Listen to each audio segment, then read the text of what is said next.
Hello miss సాంద్రా. నువ్వా? నువ్విందులోకి ఎలా వచ్చావు? చెప్తా, చెప్పినట్టు పోనీ. అబ్బో దిగో దిగో. ఏమిటి? ఒక్కసారి అటు చూడు. నేనెంతో కష్టపడి ఒక ప్లాన్ చెప్తే ఆ డబ్బు తీసుకెళ్లి ఎవరికో దానం చేస్తావా? మర్యాదగా నా డబ్బులు నాకు తెచ్చిచ్చేయి, లేకుంటే వీళ్లే నీ అంతు చూస్తారు.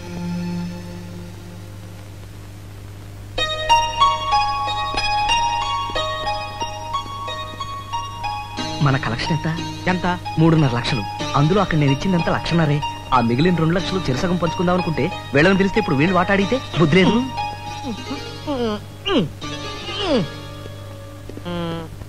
మీరు కొంచెం అవతలకి వెళ్ళండి రా.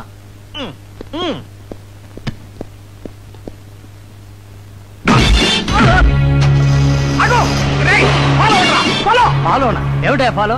మేడాన్ని బెదిరిస్తే డబ్బులు ఇస్తారని చెప్పావా? అడో తప్పించిన పోయింది. ముందు ఫాలో అవ్వండి అయ్యా, దాన్ని పట్టుకుంటేనే డబ్బు. తుక్కులేకపోతుంది.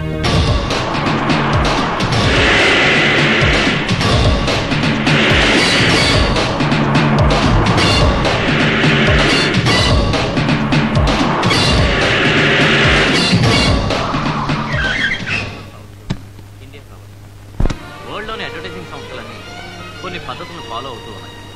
దానివల్లనే వ్యాపారాలు అభివృద్ధి అవుతున్నాయన్న సంగతి మీ అందరికీ తెలియని విషయం కాదు.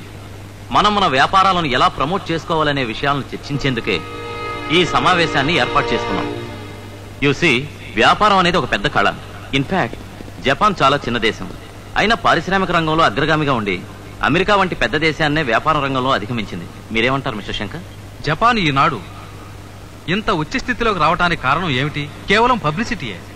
అది ఉత్పత్తి చేసే వస్తువులకు ప్రపంచవ్యాప్తంగా ఇచ్చుకున్న పబ్లిసిటీయే ప్రధాన కారణం. సిటీస్ లో ఉన్నా విలేజెస్ లో ఉన్నా అడ్వర్టైజ్మెంట్స్ ప్రభావం సోకని వారు ఎవరూ లేరు. Advertisement is the greatest mixture of art, science, technology and... Excuse me? Can I speak? Yes? దేశాభివృద్ధికి వ్యాపార ప్రకటనలు ముఖ్యం కాదని ఎవరు అనరు. కానీ బాధ్యతారహితంగా ఆడదాన్ని కించపరిచే విధంగా ఉండటం సమాజానికి చేటు అని మీరు గుర్తించాలి. ఎవరమ్మా నువ్వు? ఒక స్త్రీ. ప్రకటనల్లో స్త్రీకి జరిగే అన్యాయాన్ని ప్రతిఘటించే హక్కు ప్రతి స్త్రీకి ఉన్నది. ఫర్ ఎగ్జాంపుల్, సబ్బుల అమ్మకానికి ఆడది హొయ్యలు ఒలకబోస్తూ నురగల్లో స్నానం ఆడాలా? ఏ మగవాళ్ళు స్నానం చేయరా? సిగరెట్లు, తాగుళ్ళు, ఆఖరికి మగవాళ్ళు గడ్డాలు తీసుకునే బ్లేడ్లకు కూడా అన్నిటికీ అమ్మాయిలే అవసరమా? అదే అర్ధనగ్నంగా. ఇలాంటివన్నీ కప్పిపుచ్చి ప్రకటనల్లో ఉన్న గొప్పతనాల గురించి మాత్రమే డిస్కస్ చేస్తున్నారే, ఇది అన్యాయం. Hello, you have no business to interfere. This is a private conference. But this is public issue. This is too much. Yes, ఎక్కువగా మాట్లాడితే పోలీస్ కంప్లైంట్ ఇవ్వాల్సి వస్తుంది. I don't care. Hello, ఈ మీటింగ్ లో నేను చెప్పదలుచుకుంది చెప్పి తీరుతాను. మీరేం చేసినా సరే పైకి తెలియకుండా ఆడవాళ్ళకి ఎంతో అన్యాయం జరిగే అడ్వర్టైజ్మెంట్ల గురించి చెప్పమంటారా? ప్రెషర్ కుక్కర్లకైతే ఆడవాళ్ళని, స్కూటర్లకైతే మగవాళ్ళని చూపుతారా? అంటే నీ స్థానం వంటి ఇల్లే అని ఆడదాన్ని బ్రెయిన్ వాష్ చేయడమా? ఇన్సూరెన్స్ కంపెనీలు కొడుకైతే చదువుకని, కూతురుకైతే పెళ్లికని బీమా చేయమంటాయి. అంటే ఏంటి మీ ఉద్దేశం? కూతురు చదువుకు పనికిరారా? ఇది మహిళా లోకానికి జరుగుతున్న అవమానం, అన్యాయం. తక్షణం మీ నీచమైన పబ్లిసిటీ పద్ధతికి ఫుల్ స్టాప్ పెట్టండి, లేదా పెద్ద ఉద్యమం తప్పదు. వాట్ సార్, ఏం జరిగింది? ఈవిడెవరో లోపలికి వచ్చి మీటింగ్ జరగకుండా గొడవ చేస్తోంది. ఏమిటమ్మా, ఏమిటి అల్లరి? ఏమిటి, ఎందుకు నేను మీకు చెప్పను. నా అల్లరికి కావాల్సిన కారణాలేవో నాకు తెలుసు. మీకు కావాలంటే అరెస్ట్ చేసుకోండి. అయితే పదండి. Thank you. Friends, we will continue our conference. Please sit down.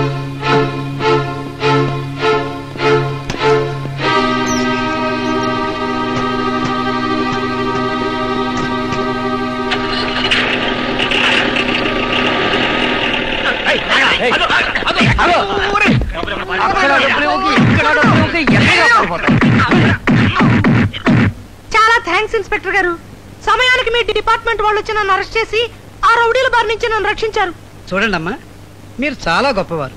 మీ ఫోటోలు ఎన్నో పేపర్లో చూసాం. ఎందుకమ్మా మమ్మల్ని ఇలా సంపుకు తిట్టారు? మిమ్మల్ని అరెస్ట్ చేస్తే ఆమెను ఎందుకు అరెస్ట్ చేశారు అని ఫోన్లు చేస్తున్నారు. చేయకపోతే ఎందుకు యాక్షన్ తీసుకోలేదని మళ్ళీ ఫోన్లు చేస్తున్నారు. అసలు ఈ పోలీస్ డిపార్ట్మెంట్ లో నేను ఎందుకు చేరానరా దేవుడా? సార్, ఇతనే మా జీప్ టైర్లో గాలి తీసాడు. అందుకే మేడం ఫాలో చేయలేకపోయాం. సార్ సార్ సార్ ఒప్పేసుకుంటున్నాను సార్. దీనికి అంతటికీ కారణం నేనే సార్. అమ్మా మీరే నన్ను రక్షించాలి. మిమ్మల్ని కొట్టడానికి నేను 4 రౌడీలు పెట్టాను, వాళ్లే నన్ను చితగా బాదారు. ఇక మీదట మీ దగ్గర బుద్ధిగా పడుంటాను. అమ్మా సరే సరే, ఇన్స్పెక్టర్ గారు తప్పు ఒప్పేసుకుంటున్నాడుగా, పాపం క్షమించి వదిలేయండి. అమ్మయ్యా, మీరు ఒప్పుకున్నారు. ఇక నాకు ఫోన్లు రావు. మళ్ళీ వీళ్ళెవరు?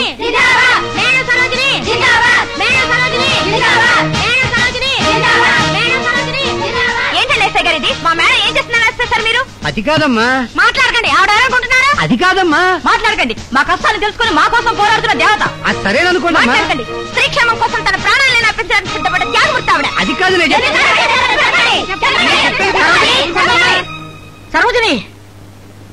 సరోజిని, మా అమ్మగారు, అసలు ఏం జరిగిందంటే? నువ్వేం చెప్పనక్కర్లేదు సరోజిని. నిన్ను అరెస్ట్ చేశారని మహిళా మండలి ప్రెసిడెంట్ ఫోన్ చేయగానే వెంటనే వచ్చేశారు. సరోజిని, నాకు చాలా సంతోషంగా ఉందమ్మా. ఇన్నాళ్ళు నువ్వు సాధించిందంతా ఒక ఎత్తు, ఇవాళ నువ్వు సాధించింది ఒక ఎత్తు. ఒక ఆడదాన్ని మానసికంగా బ్రెయిన్ వాష్ చేసి నీ స్థానం ఇంతే, నువ్వు ఎప్పుడూ అణిగిమణిగి పడుండాలి అని చెప్పే అడ్వర్టైజ్మెంట్స్ మీద నువ్వు ధ్వజం ఎత్తావు. I'm very happy. నువ్వేమీ ఆలోచించకు. నువ్వు మొదలుపెట్టిన ఉద్యమాన్ని కడ వరకు నువ్వే కొనసాగించు. దేశంలోని మహిళలంతా నీ వెనకే ఉన్నారు. అవును, madam Sarojini, madam Sarojini, madam Sarojini, madam Sarojini. వ్యాపార ప్రకటనల్లో మహిళల్ని అసభ్యకరంగా చూపించడం పట్ల నిరసన తెలియజేస్తూ మేడం సరోజిని అనేక మంది మహిళలతో కలిసి గవర్నర్కు ఒక మెమొరాండం పత్రం సమర్పించారు. దాన్ని పరిశీలించిన పిమ్మట గవర్నర్ వారి పట్ల తమ ప్రగాఢ సానుభూతిని తెలియజేస్తూ అలాంటి అసభ్యకర ప్రకటనల్ని వెంటనే రద్దు చేయడానికి అవసరమైన చర్యల్ని తీసుకుంటామని హామీ ఇచ్చారు. కంగ్రాచులేషన్స్. ఇక చూసుకో నా సామి రంగా, ఆడవాళ్ళకి ఏ ప్రాబ్లం వచ్చినా నువ్వే దిక్కు. ఇక నుంచి పబ్లిక్, ప్రెస్, టీవీలో సరోజిని నెక్స్ట్ ఏం చేస్తుందా అని ఎదురు చూస్తుంటారు. నోర్మి, ఇది ఇలాగే కంటిన్యూ అయితే నేను జీవితాంతం ఆడదానిగానే ఫిక్స్ అయిపోయే ప్రమాదం ఉంది. మేడం, వీరే మా అమ్మ నాన్న. నాన్న, ఈవిడే మేడం సరోజిని. నమస్కారం. మీ గురించి, మీ మంచితనం గురించి మా అమ్మాయి ప్రతి ఉత్తరంలోనూ రాస్తూ ఉంటుంది. అంచేత మీ గురించి మాకు బాగా తెలుసు. చాలా బాగా తెలుసు. అమ్మాయికి పెళ్లి సంబంధం ఖాయించేసినట్టున్నారు. మరి నిశ్చితార్థం ఎప్పుడు? మీకు చెప్పందే మా అమ్మాయి ఏ పని చేయదే. నాన్న, నాకు ఈ సంబంధమే ఖాయమవుతుందని చేతిరేఖలు బట్టి మేడం ఎప్పుడో చెప్పారు. ఆవిడ చెప్పినట్టే జరిగిందన్నమాట. ఆ నిశ్చితార్థం ఈ 27 శుక్రవారం 10:35కి విశ్వేశ్వరాలయంలో ఫిక్స్ చేశాం. మంచి ముహూర్తమేగా. దీని జాతకం, అబ్బాయి జాతకం ప్రకారం చూస్తే అది చాలా మంచి ముహూర్తం అన్నారు. వాళ్ళు చెప్పేదేమిటి, నేనే చెప్తున్నా. ఈ ముహూర్తం ఏ నక్షత్రం వాళ్ళకైనా, ఏ రాశి వాళ్ళకైనా ఓకే. నిశ్చితార్థం దగ్గర నుండి మీరే జరిపించాలి. తప్పకుండా వస్తారుగా. భలే వాళ్ళే. నేను లేకపోతే అసలు నిశ్చితార్థం ఎలా జరుగుతుంది? Good morning madam. మేడం బాగున్నారు అందరూ? హాస్టల్ అది ఎలా ఉంది? పదండి. రండి. ఏమిటి సడన్ గా వచ్చారు? కబురు పెడితే నేనే వచ్చేదానిగా. వీళ్ళు సౌందర్య అమ్మా నాన్న. నమస్కారం. సౌందర్యకి ప్రసాద్ అనే మంచి కుర్రాడితో ఈ నెల 27వ తారీఖున విశ్వేశ్వరాలయంలో 10:35కి నిశ్చితార్థం. శుభం. ఇదే ముహూర్తంలో నీకు బాబీకి శుక్రవారం అదే విశ్వేశ్వరాలయంలో నిశ్చితార్థం. అసలు మ్యారేజే ఫిక్స్ చేసిన నానమ్మ ఇంత హడావిడిగా ఎందుకు? ప్రస్తుతం నిశ్చితార్థం చాలన్నాను. ఓహో, మీరే అన్నారా? అదే డేట్ ఎందుకు? వేరే డేట్ ఏదైనా ఫిక్స్ చేసి ఉండొచ్చుగా. అదేంటి మేడం, 27 ఎవరికైనా తిరుగులేని ముహూర్తం అని ఇప్పుడు మీరేగా అన్నారు? అన్నాను. మేము వెళ్ళి ప్రసాద్ ని కలవాలి. వస్తామండి. ప్రసాద్ అంటే నీ స్నేహితుడు ఏదో డబ్బింగ్ లో అవి చెప్తాడన్నావు అతనా? కాదండి, ఆయన బిజినెస్ మ్యాన్. అవును, పెద్ద బిజినెస్ మ్యాన్. మీరు బయలుదేరండి. వస్తాం. అబ్బా, ఎంత కాలమైందిరా ఈ హాస్టల్కి వచ్చి. సరోజిని ఏది? ఏమో.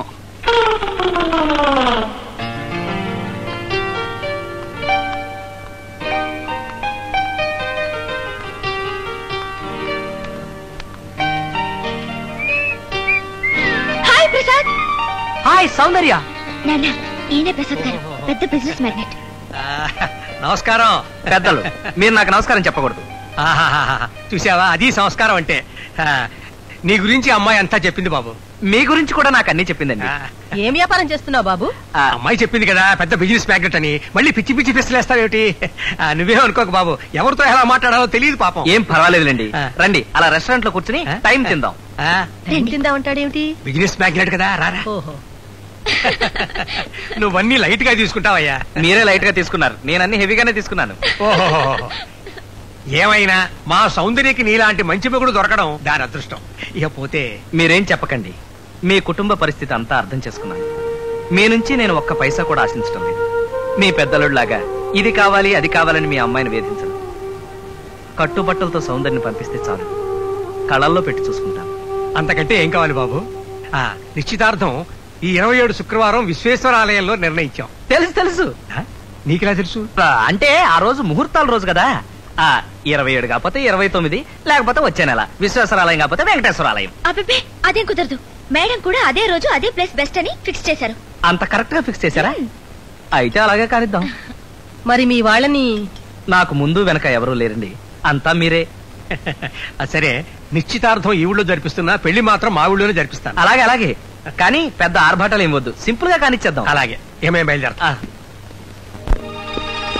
అబ్బా, ఇక మిగిలిందల్లా ఒక్కటే, ఆ రాయుడి దగ్గర నెగిటివ్లు పట్టేయడం. ఏయ్ ప్రసాద్, సార్ మీరా? అవును, ఆ రోజు షాపింగ్ కాంప్లెక్స్ లో కనిపించకుండా ఎక్కడికి వెళ్ళావు? భలేవాళ్ళు సార్, నేను అటు వెళ్ళి వచ్చే లోపల మీరు కనిపించకుండా పోయి. Is it? యా. సర్లే సర్లే, కల్పనకి నీకు నిశ్చితార్థం ఫిక్స్ చేశానయ్యా. మీరు కూడా? అవును, 27వ తారీఖు విశ్వేశ్వరాలయంలో 10:35 ఫిక్స్ చేశాను. కరెక్ట్ గా టైంకి వచ్చేయాలి. వచ్చేటమేంటి, అక్కడే ఉంటాను. బ్రహ్మాండమైన ముహూర్తం కదా. భలే వాడివయ్యా, వస్తానయ్యా.